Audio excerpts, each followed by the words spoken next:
আমার নাম তিশা, বয়স 24, বিবাহিত। আমার স্বামী সৌদি আরব থাকে। আমার বিয়ে হয় যখন আমার বয়স 22 বছর। আমার স্বামী বিয়ের 2 বছরে 2 বার মাত্র দেশে এসেছে, তাও প্রতিবার 1.5 মাস থেকে চলে যায়। সেখানে তার দোকান আছে, তা নিয়ে সে ব্যস্ত থাকে। সে যখন দেশে থাকে তখন আমার আর তার খুব ভালোই চলে। আসলে স্বামী বিদেশ, তাই আমি বিভিন্ন পার্টি অনুষ্ঠানে গিয়ে ভালোই এনজয় করি। আমি দেখতে খুবই সুন্দরী। বিয়ের আগে যে কোনো ছেলে আমাকে দেখলেই তাদের মাথা গরম হয়ে যেত আর আমার পিছু নিত। আমি বিনোদনে খুবই এক্সপার্ট। যখন আমার বয়স 14 তখন থেকে আমি আমার বাসার প্রাইভেট শিক্ষকের সাথে এনজয় করতাম। তাছাড়া 16 বছর বয়সে আমি যখন কলেজে ভর্তি হই তখন আমার পাশের বাসার এক বড় ভাইয়ের সাথে রিলেশন ছিল। মাঝে মধ্যে তার সাথেও আমি রোমান্টিক মুহূর্তে চলে যেতাম। ইন্টারের পর আমার পরিবার চট্টগ্রাম থেকে ঢাকা চলে আসে বাবার ট্রান্সফারের কারণে। ঢাকায় আসার প্রায় 2 বছর পর যেখানে বাসা ভাড়া নিই সেখানের বাড়িওয়ালার ছেলের সাথে আমার রিলেশন হয়। তখন আমি তার সাথে বিভিন্ন জায়গায় ঘুরে বেড়াতাম আর আনন্দ করতাম। ভালোবাসার টানে সে আমাকে অনেক সময় রোমান্টিক হতে চাইতো, বাট আমি তাকে সুযোগ দিতাম না। তাকে বলতাম বিয়ের আগে কখনো খারাপ কিছু করা যাবে না। সে আমার জন্য এতটাই পাগল ছিল যে সে বারবার বলতো, যদি তোমাকে না পাই তাহলে আমি মরে যাব। আর তাছাড়া আমি প্রায়ই বলতাম, তোমার আর আমার সম্পর্ক তোমার আমার ফ্যামিলি মানবে না আর আমরা পালাতেও পারবো না। তখন সে আমাকে বলল, যেহেতু তোমার আর আমার ফ্যামিলি কেউ মেনে নিবে না, তাই একটি কাজ করি, চলো আমরা একটি ভুল করে ফেলি। আমিও রাজি হয়ে গেলাম। এভাবে প্রায় 1 বছর বাড়িওয়ালার ছেলের সাথে ছুটিয়ে প্রেম করলাম। মাঝে মাঝে তার আর আমার সাথে অনেক কিছুই হতো। সে খুব ভালো ছিল, আমার সকল প্রকার গোপনীয়তা রক্ষা করত।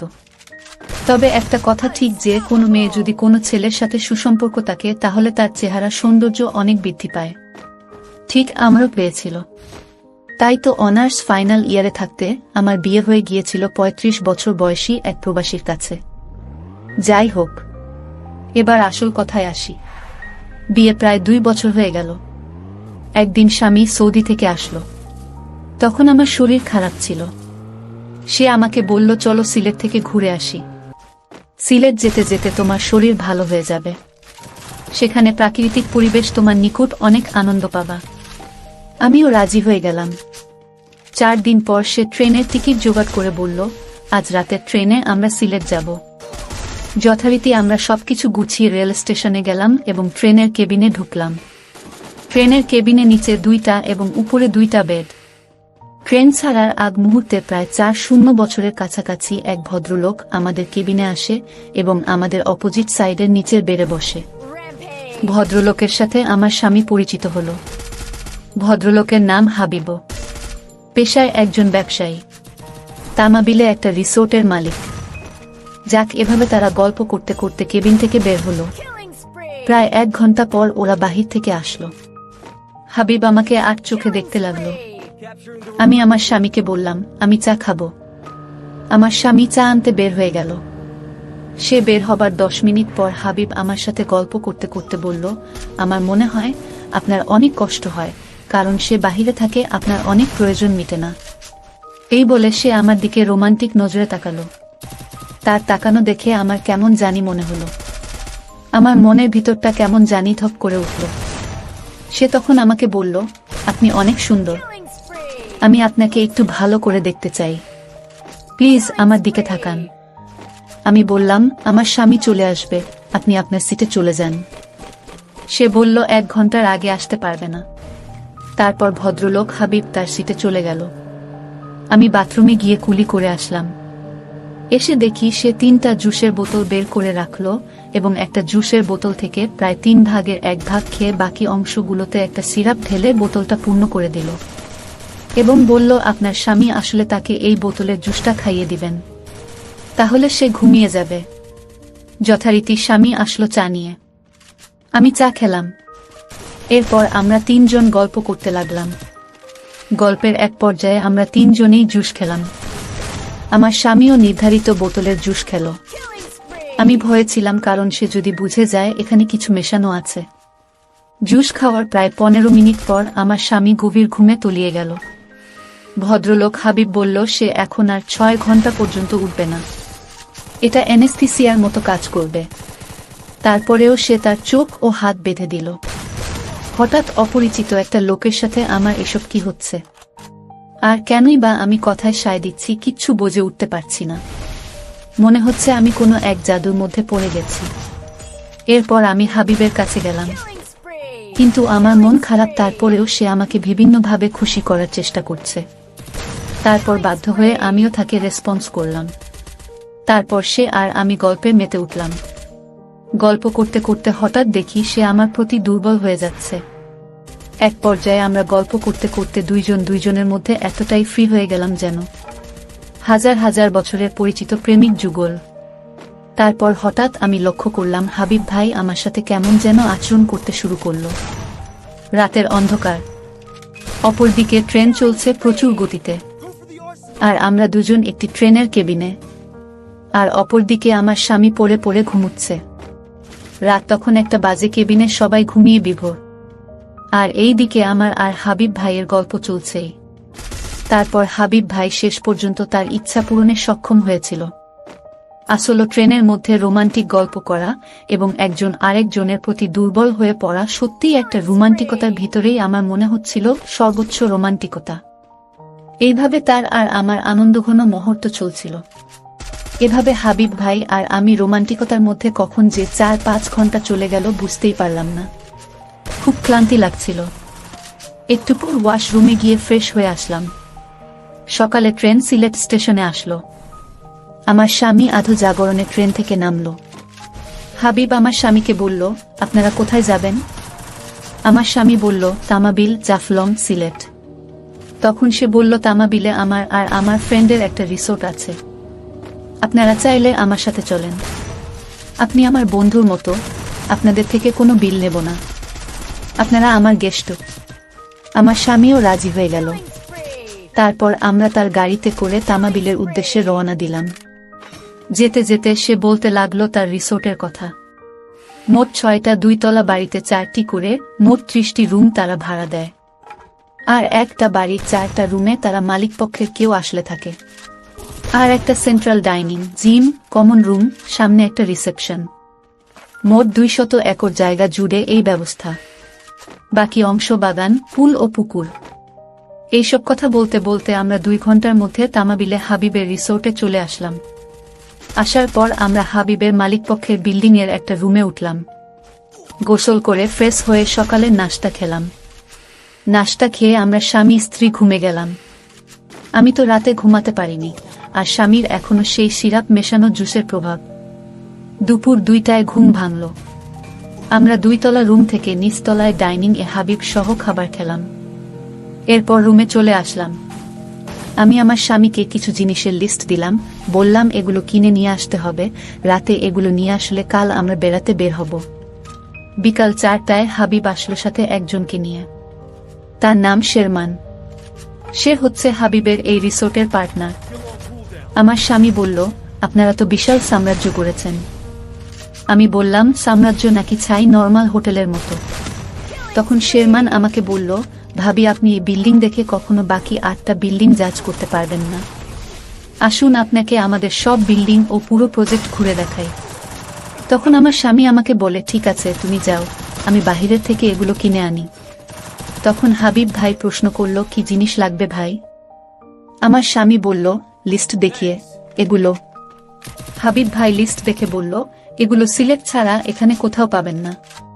তখন আমার স্বামী বলল, তাহলে সিলেট যাই, এখান থেকে সিলেট যাওয়া আসার জন্য কোনো রিজার্ভ গাড়ি পাবো?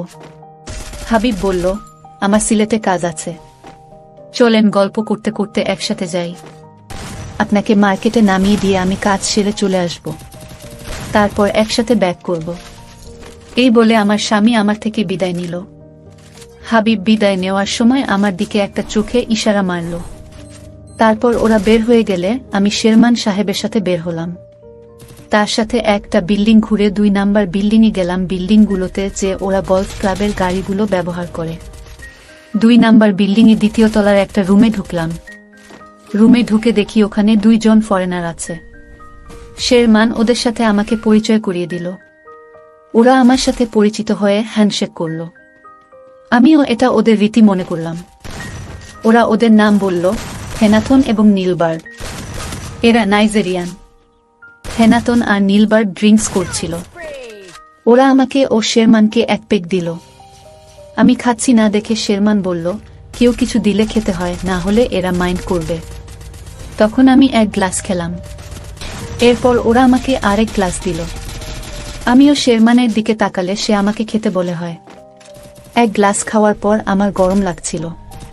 তখন নীলবার্ড আমাকে বাতাস করতে লাগলো। আর হেনাতন আমার সামনে তার ল্যাপটপ ছেড়ে দিল। ল্যাপটপে ওদের দেশের কিছু ছবি ছিল। আমি ছবিগুলো দেখতে লাগলাম। এমন সময় ওরা আমাকে আরেক গ্লাস ড্রিঙ্কস দিল। আমি ওটা হাতে নিয়ে ছবি দেখতে দেখতে সামনে গিয়ে দেখি ওগুলো খারাপ ছবি। ছবিগুলো দেখে আমার ভালো লাগতেছিল না। আমি ছবি দেখতে দেখতে ওরা আমাকে আরেক গ্লাস ড্রিঙ্কস দিল। আমি ড্রিঙ্কস নেওয়ার সময় খেয়াল করলাম রুমে শেরমান নাই। আর ড্রিঙ্কস করে আমার মাথা যেন কেমন করছে, শরীরে অন্যরকম একটু এনার্জি পাচ্ছি। তারপর আমি একটু চোখ ফিরিয়ে তাদের দিকে তাকালাম। তাদের দিকে তাকাতেই আমি অজ্ঞান হয়ে পড়লাম। তারপর তারা আমাকে কোথায় নিয়ে গেল, কি করলো, কিছুই বুঝতে পারলাম না। প্রায় 3 থেকে 4 ঘন্টা পর আমার হুঁশ ফিরল। যখন আমার হুঁশ ফিরল তখন আমার খুব খারাপ লাগছিল। আমার কাছে মনে হয়েছিল যে বড় কোনো গাড়ির ধাক্কার অ্যাক্সিডেন্টে আমার হাড় ঘুর সব লন্ড ভন্ড হয়ে গেছে। তারপর আমি আস্তে আস্তে উঠলাম। উঠে আমরা যে রুমে উঠেছিলাম সেই রুমে গেলাম। কিছুক্ষণ পর আমার স্বামী আসলো। এসে দেখি আমি অসুস্থ। তারপর সে আমার জন্য ঔষধ আনলো। আমি ঔষধ খেয়ে রাতে গভীরভাবে ঘুমিয়ে গেলাম। পরের দিন সকালে স্বামী চলে গেলেন নাস্তা আনতে। ঠিক এই মুহূর্তে আমার মোবাইলে একটি ভিডিও আসলো। ভিডিওটা দেখে আমার মনে হলো পায়ের নিকট থেকে মাটি সরে গেছে।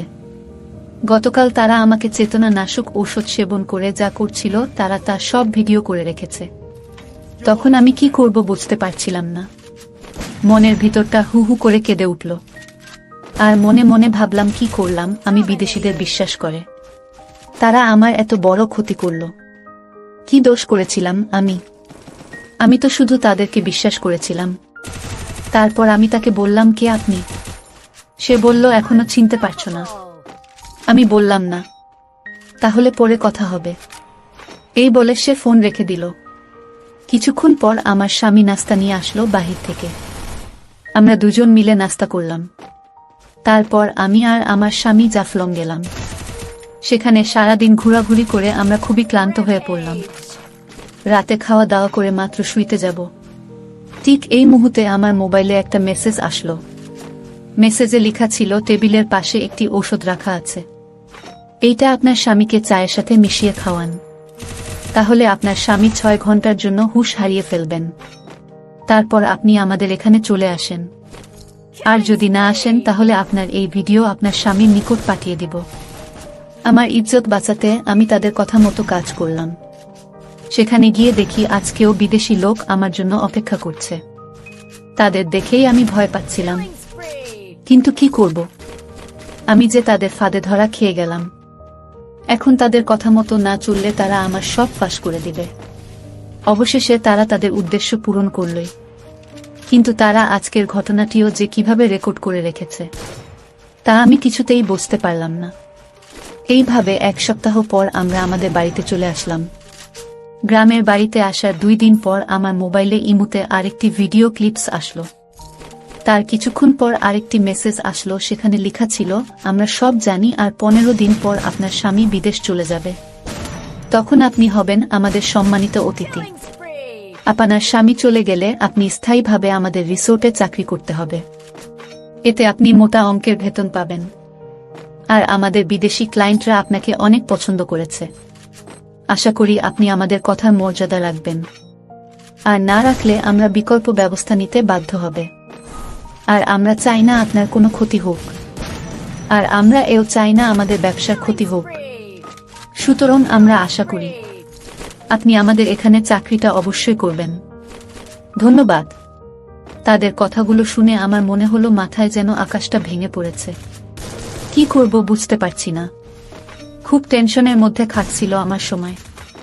তারপর 15 দিন পর আমার স্বামী বিদেশ চলে গেল। তারা আমাকে বারবার হুমকি দিতে লাগলো। বুঝতে পারছি এখন আমার সব ফাঁস হয়ে যাবে। এই ভয়ে আমি তাদের কথা মতো তাদের এখানে চলে গেলাম। তারা আমাকে সম্মানের সাথে গ্রহণ করল। তারপর তারা আমার দ্বারা তাদের ব্যবসা নিয়ন্ত্রণ করে, আর এই জন্য তারা আমাকে প্রতি মাসে মোটা অঙ্কের টাকাও দেয়। আমি আমার স্বামীর অন্তরালে যে সব কাজ করে বেড়াই, সত্যিই আমি তার জন্য অনুতপ্ত, কিন্তু এ রাস্তা থেকে বের হয়ে আসার কোনো উপায় নেই। বুঝতেই পারছি না আমার জীবনটা কিভাবে ধ্বংস হয়ে গেল। আর এই জন্য সবচেয়ে বেশি দায়ী হলো আমার আবেগ। আমার আবেগেই আমার ধ্বংসের মূল কারণ। আজকে যদি আমি পরপুরুষের সাথে এইভাবে বেহায়ার মতো গল্প করতে না আগ্রহী হতাম, তাহলে আজকে আমার জীবনে এই করুণ পরিস্থিতি হতো না। পরিশেষে আমার বোনদের নিকট আমার বিশেষ অনুরোধ, তোমরা স্বামী ছাড়া আর অন্য কারো নিকট এমন আবেগী হই না, তাহলে হয়তোবা আমার মতো পরিস্থিতি শিকার হতে হবে। সবকিছু শেষে এটাই আমি স্পষ্ট বুঝতে পারলাম যে একজন মেয়ে বা মহিলার নিকট সবচেয়ে নিরাপত্তার স্থান হলো তার স্বামীর আশ্রয়। এই আশ্রয় ছাড়া